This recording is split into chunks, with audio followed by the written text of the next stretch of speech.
सज्जनों और देवियों,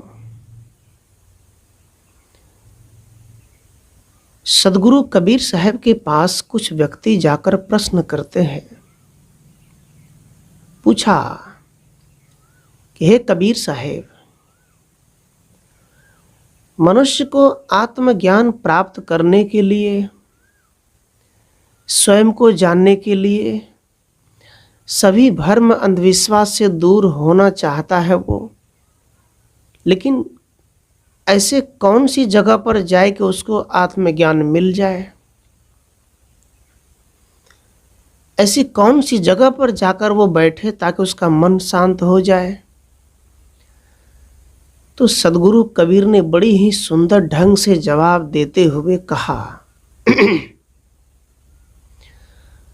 कहा अगर है ज्ञान को पाना तो गुरु के शरण जा प्यारे। जटा सिर पे रखाने से, भस्म तन पे रमाने से, सदा कंद मूल फल खाने से कभी मुक्ति को नहीं पाई। कबीर साहब कहते हैं, यदि तुम मन को शांति करना चाहते हो, यदि तुम संतुष्ट होना चाहते हो, आत्मतृप्त होना चाहते हो, यदि तुम स्वर्ग में जाना चाहते हो, सतलोक धाम में जाना चाहते हो, तो बस एक काम करो। वो कौन सा काम? साहब कबीर कहते वो काम है गुरु के शरण में जा। ऐ प्यारे, ऐ मनुष्य, तू तीर्थ भी मत जा, तू कहीं गंगा भी स्नान करने भी मत जा, कहीं पूजा करने भी मत जा, किसी ब्राह्मण पुरोहित के पीछे भी तू मत जा, किसी धामी ओझा बेगा के पीछे भी तू मत जा। तो कहाँ जा? जब कहीं ना जाओ तो फिर जाओ कहाँ? कोई आधार तो चाहिए। तो साहब कहते हैं, इन सब के पीछे तू दौड़ मत, तू केवल सदगुरु के पास दौड़ लगा के जा। सदगुरु कबीर के पास चला जा, या आत्मज्ञानी संत के पास चला जा। वहां जब जाओगे, एक रुका हुआ संत, एक निर्मल संत, एक आत्मज्ञानी संत, अपने में लौटा हुआ, स्वयं को जाना समझा हुआ, परखा हुआ, ऐसे गुरु के पास जब तुम जाओगे तो तभी तुम स्वयं की परख कर पाओगे, ऐसे नहीं। कबीर साहब कहते हैं कि जटा बढ़ा लेने से ज्ञान नहीं होता। आज भी हमारे भारत देश में बड़े बड़े जटाधारी साधु हैं, ऐसे खोपड़ी में बांध करके रखते हैं, इसमें कीड़े हो जाते हैं, जू हो जाती है। संत कबीर कहते हैं कि जटा बढ़ाने से तुम्हें ज्ञान नहीं होगा,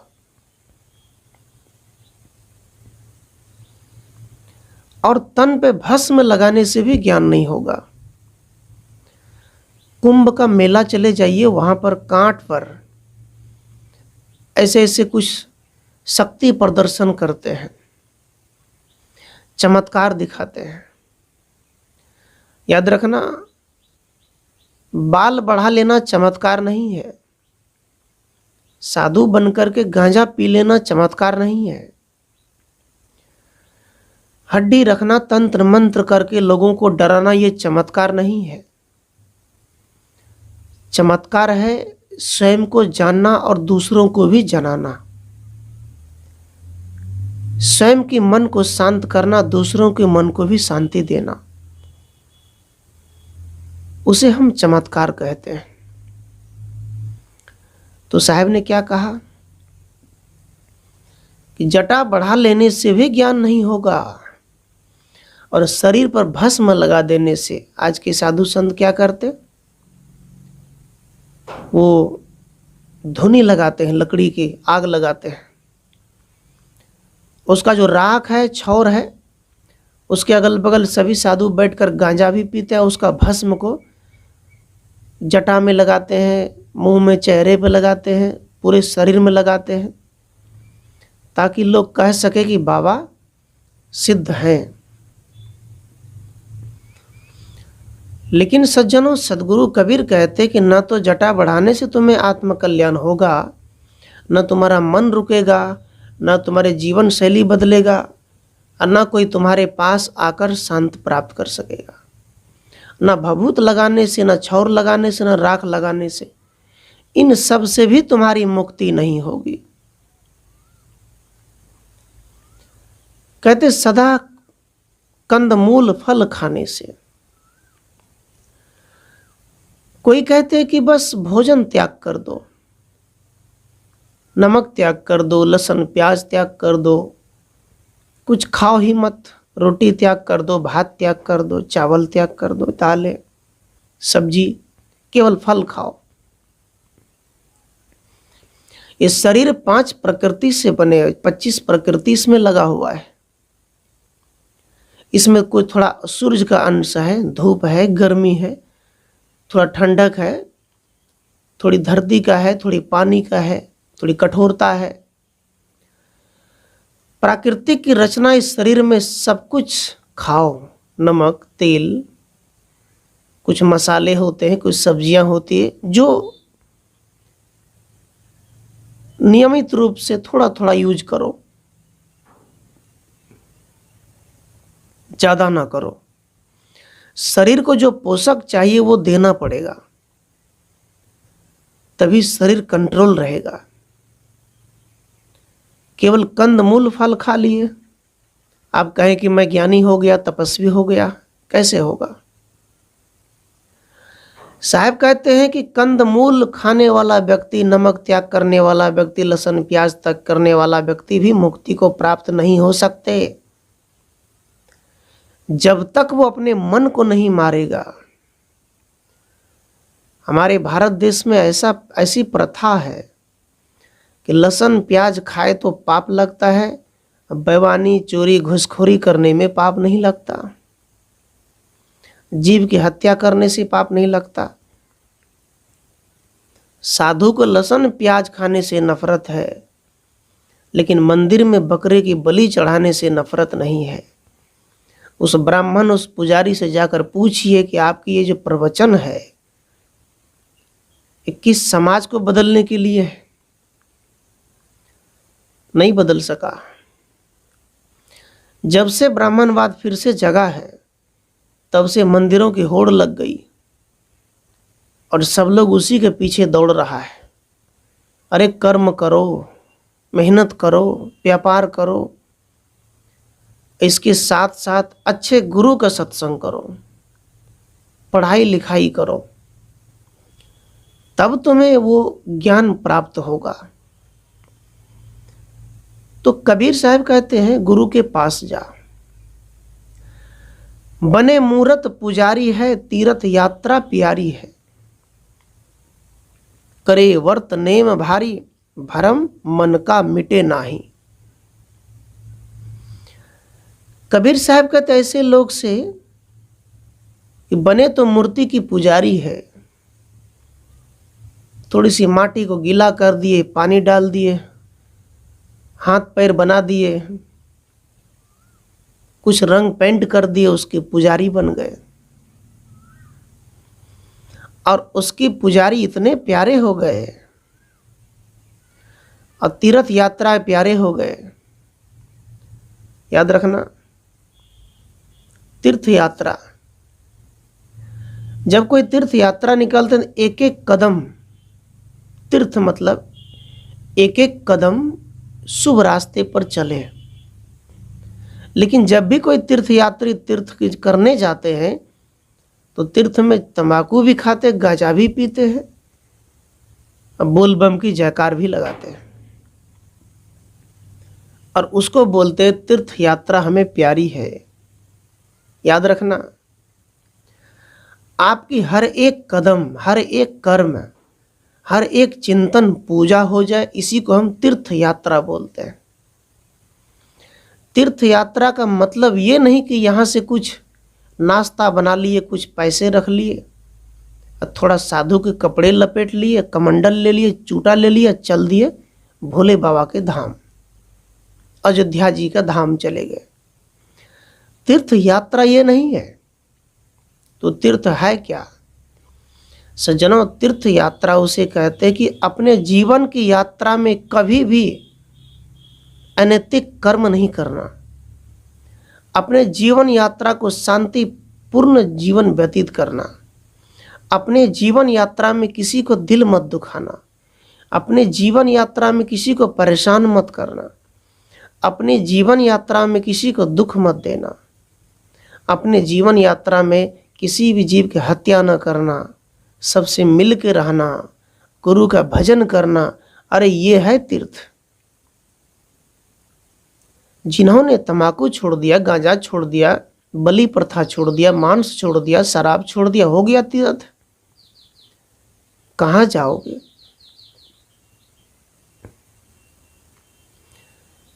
साहब कबीर कहते कि ऐसे मूर्ति के पुजारी बड़े नेम धर्म से बड़ी बड़ी पूजा करते हैं, लेकिन तभी वो अपने आप की परख, अपने आप के ज्ञान नहीं जान पाते। एक बार की बात, एक गणेश के मंदिर में एक पुजारी पूजा करने गया तो अगरबत्ती भूल गया, प्रसाद को रख दिया। सज्जनों, जब वो वहां से जाने लग गया, प्रसाद चढ़ाने के लिए गया तो देखा अगरबत्ती तो है नहीं, प्रसाद को रख करके गया घर। जब तक वो पुजारी आया उस प्रसाद को चूहा खा गया। तो पुजारी ने कहा, मैं तो भगवान की पूजा करता हूं, मैं गणेश की पूजा करता हूं क्योंकि वो सबसे बड़े हैं, लेकिन उसी के सामने, उसी के नाक के सामने, आंख के सामने ये चूहा प्रसाद खा गया और ये गणेश भगवान बड़े बड़े सूंड वाले कुछ बोला भी नहीं, कुछ कहा भी नहीं। उस पुजारी ने दुखी होकर के गणेश की पूजा छोड़ दिया, चूहा की पूजा शुरू कर दिया। चूहा की पूजा करते करते कहा जाता है कि एक दिन बिल्ली ने चूहे को झपट लिया। पुजारी बड़ा दुखी हुआ कि न गणेश बड़ा न चूहा, सबसे बड़ी बिल्ली। उस पुजारी ने बिल्ली को नहलाया धुलाया, उसे चंदन टीका लगाया, उसकी पूजा आरती शुरू कर दी। कुछ दिन होते होते एक दिन क्या हुआ, उस बिल्ली को उसके कुत्ते ने झपट लिया, कुत्ते ने मार दिया। पुजारी कहता है कि ना गणेश बड़ा, ना चूहा, ना बिल्ली, सबसे बड़ा हमारे कुत्ता। पुजारी कुत्ते की पूजा करना शुरू कर दिया। कुत्ते की पूजा करते करते एक दिन उसकी पत्नी रोटी बना रही थी, किसी पानी के लिए ट्यूबवेल पे गई, कुत्ता आटा में मुख दे दिया। पत्नी ने कुत्ते को मारकर डांड कमर तोड़ दिया। पुजारी को पता चला न गणेश बड़ा, न चूहा, न कुत्ता, अरे सबसे बड़े तो हमारी धर्म पत्नी है, उसकी ही पूजा क्यों न की जाए। पुजारी ने अपने ही पत्नी की पूजा शुरू कर दिया। अब पत्नी अपने पति का पूजा शुरू कर दिया। पति भी पत्नी के तारीफ करने लग गए, प्रेम से भाषा बोलने लग गए। अब पत्नी भी पति के साथ सुंदर व्यवहार करने लग गए, दोनों आपस में मिलकर रहने लग गए। भगवान की पूजा खत्म, दोनों मिल गए, दूल्हा दुल्हन मिल गई, फीकी पड़ी बारात। अरे जिस परिवार में सब मिल के रहते हैं तो बाहर देवी देवताओं की जरूरत क्या। जहां मन और आत्मा मिल गए वहां ये तीरथ व्रत की जरूरत क्या। केवल सदगुरु की शरण लगो, गुरु भजन करो, फिर तुम्हें भटकना नहीं पड़ेगा। उस दिन से वो पति पत्नी समझ गए कि ईश्वर भगवान कोई बाहर नहीं, हम दोनों ही हैं, और भोजन करने लग गए, प्रेम से जीने लग गए। कबीर साहब कहते हैं, अगर है ज्ञान को पाना तो गुरु के शरण जा प्यारे। तुम इसी आत्मज्ञान के लिए ब्राह्मण के पीछे दौड़ते हो, मूर्ति के पीछे दौड़ते हो, 100 ग्राम की पत्थर रखते हो उसके पीछे दौड़ते हो, पंडा पुजारी तुम्हें मूर्ख बना बना कर अपना घर भरता है। आत्मज्ञान कहाँ मिलेगा?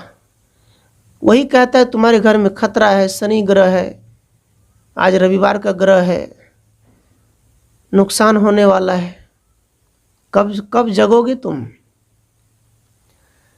सज्जनों, सदगुरु कबीर कहते हैं, ऐसे लोग जो मूर्ति पूजा करते, तीर्थ जाते, लेकिन उसी का मन का भ्रम नहीं मिटता, भ्रमिक ही बना रहता सब दिन। कोटिन सूरज शशि तारा, करे प्रकाश मिल सारा, बिन गुरु घोर अंधियारा ना, प्रभु का रूप दर्शाई। साहेब कबीर कहते हैं कि लाखों तारे निकल जाए या दिन रात सूरज निकल जाए, लेकिन याद रखना उस तारे से, उस सूर्य से तुम्हारे जीवन का अंधकार खत्म नहीं होगा, कभी नहीं।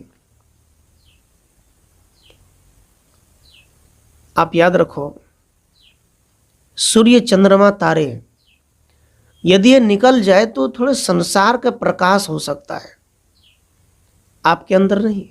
इसी प्रकार तुम लाखों देवी देवताओं की पूजा कर लो, 33 कोटि देवता का नाम उच्चारण कर लो, कंठी माला का जाप कर लो, सूर्य को लोटा का लोटा जल चढ़ा दो, क्या मिलेगा? अरे कुछ लोग, हमारे भारतवासी को घमंड है और हमारे हिंदू धर्म के लोगों को ये घमंड है कि हम एक लोटा जल देते हैं तभी वो सूर्य निकलता है।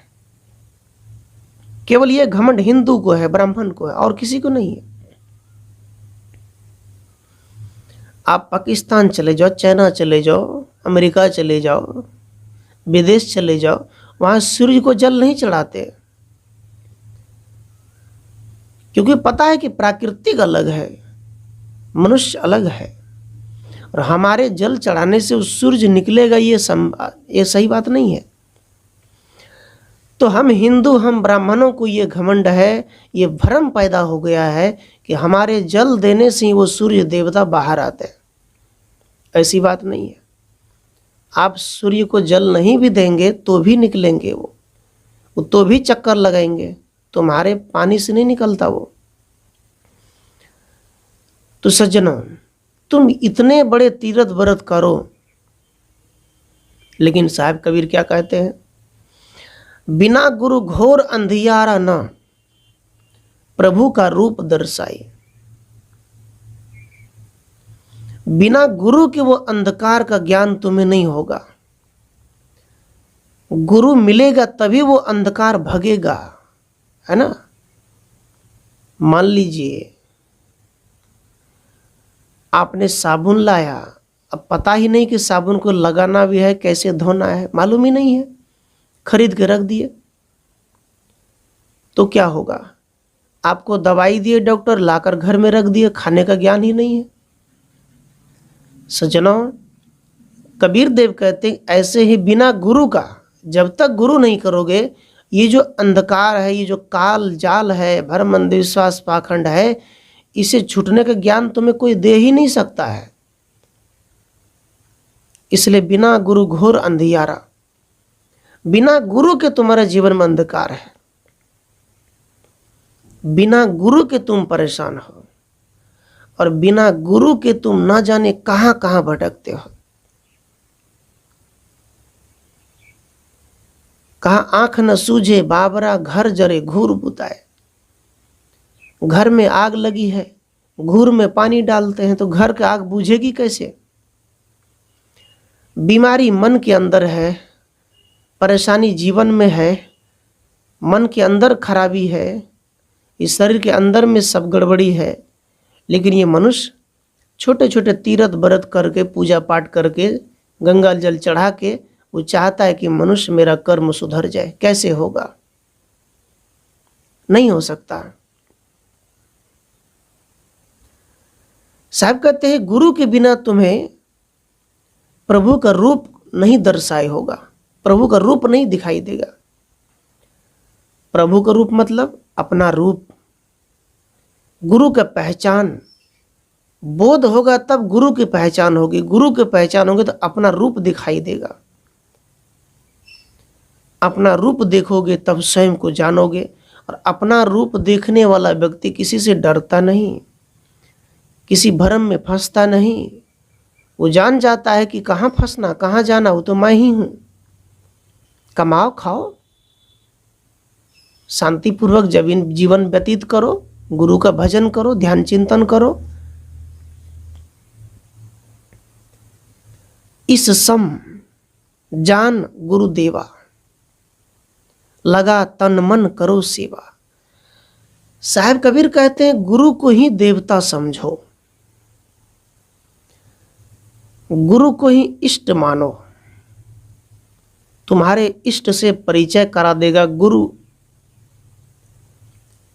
कबीर साहब कहते हैं गुरु गोविंद दो खड़े काके लागो पाओ, बलिहारी गुरु आपनो जिन गोविंद दियो बताए। साहब कहते हैं गुरु गोविंद, एक तरफ गोविंद है, एक तरफ मेरा गुरु जी खड़े हैं, तो मैं किसका पैर पकड़ूं, किसका चरण छूऊं? तो कहते बलिहारी गुरु आपनो। अरे मैं गुरु की बलिहारी करता हूं, जिन्होंने हमें भीतर वाला गोविंद से परिचय करा दिया। सज्जनों, गोविंद बाहर का एक होता है जो कल्पना करते हैं। आपके पास 33 कोटि देवता सामने है, कोई धनुष लेके खड़ा है, कोई तलवार लेके खड़े हैं, कोई हथियार लेके बहुत बड़े बड़े गदा लेकर खड़े हैं। इन सभी देवताओं के होने के बावजूद भी उस मंदिर से चोरी हो जाते हैं, जेब कट जाती है, तीर्थ में गए लोगों का पैसे कट जाते हैं। ये देवी देवता कहाँ रहते हैं? मोहम्मद गजनबी ने एक बार ये गुजरात की मंदिरों से बहुत से सोना लूट कर ले गया और पुजारी ने कहा कि भगवान तीसरा नेत्र खोलेंगे भोलेनाथ, आज तक नहीं खुला। सज्जनों, हमारे भारत देश से बहुत से सोने जवाहरात लूट के ले गए अंग्रेज, ये ब्राह्मणों के कारण, चाटुकारी के कारण। आज तक ये ब्राह्मण की शक्ति नहीं है कि मैं लौटा लूं। याद रखना, आपकी रक्षा कोई देवी देवता नहीं कर सकते। आपकी रक्षा आपका ज्ञान अर्थात सदगुरु के ज्ञान से होगा। आपकी धन दौलत किसान देंगे, समाज के लोग देंगे, आपको कोई देवी देवता नहीं दे सकते। इसलिए सज्जना, कहे कबीर मोक्ष पद मेवा मिले भव बंधन कट जाई। कबीर कहते हैं मोक्ष पद मावा मेवा मिलेगा, बंधन भी कटेगा, अच्छा पद भी मिलेगा, लेकिन सदगुरु के शरण जाने के बाद ऐसे तुम चाहो कुछ भी प्राप्त कर लोगे, नहीं हो सकता, कुछ नहीं हो पाएगा। इसलिए मेरे प्यारे बंधुओं, यदि आप इस प्रवचन को सुन रहे हैं तो मैं आप सबसे यही कहना चाहता हूं, गुरु के शरण के अलावा तुम कहीं मत भटको। तुम्हारा कोई उद्धार नहीं हो सकता, कल्याण नहीं हो सकता।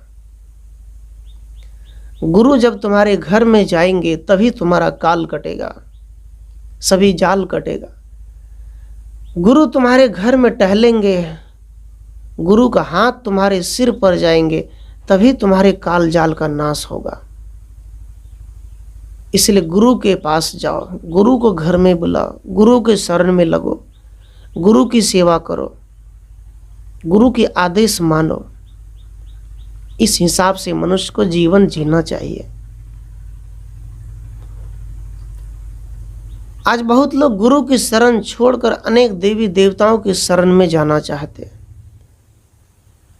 क्योंकि वहां जाने के बाद भी कुल देवता, नरसिंह भगवान, काली देवता, बन्नी देवता, अनेक अनेक देवता, गहिल देवता, धर्मराज देवता, अनेक देवताओं की कल्पना करके मनुष्य एक छोटी सी पत्थर माटी की उपासना करते करते उससे समाधान नहीं मिलता, समाधान मिलता है डॉक्टर से, किसान से, वैद्य से, समाज से। तो हमें वो काम करना चाहिए जिससे हमें जीवन में लाभ हो सके, हमें ज्ञान मिल सके। ऐसे नहीं मिलेगा। तो यदि ज्ञान प्राप्त करना चाहते हैं, आत्मज्ञानी होना चाहते हैं, तो गुरु के शरण जाओ। वहाँ 1 घंटे आधा घंटा बैठा करो, उनकी प्रवचन भजन को सुना करो और घर आकर के भी थोड़ा ध्यान चिंतन किया करो। तब हमें वो ज्ञान, सहज ज्ञान प्राप्त होगा। प्रिय सज्जनों, आप इस प्रवचन को सुन रहे हैं। यदि आपको ये विचार अच्छा लगा तो चैनल को सब्सक्राइब कर लें और आपके अंदर बैठे राम को त्रैवार साहिब बंदगी इस संस्था से जुड़ें और इस संस्था में आप सहयोग भी दें, प्रसाद के लिए भेजें, इच्छा हो। और प्रवचन अच्छा लगा तो कमेंट भी करें, आप कहाँ से सुन रहे हैं। आपके अंदर बैठे राम को फिर से त्रैवार साहिब बंदगी साहिब।